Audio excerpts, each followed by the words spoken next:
हरे कृष्ण हरे तव नाम वदामि सदा नृहरे भूचोरकहर पुण्यमते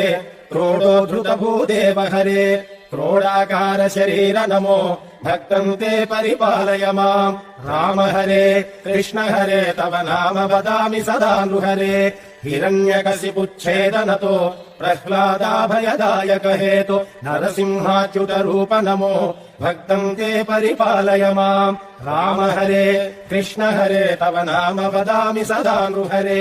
भवबन्धनहर विततमते पादोदक विहताघतते वटुपटुवेष मनोज्ञ नमो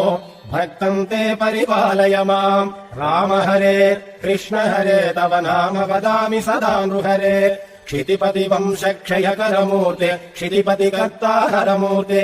भृगुकुल राम परेश नमो भक्तं ते परिपालय माम् राम हरे कृष्ण हरे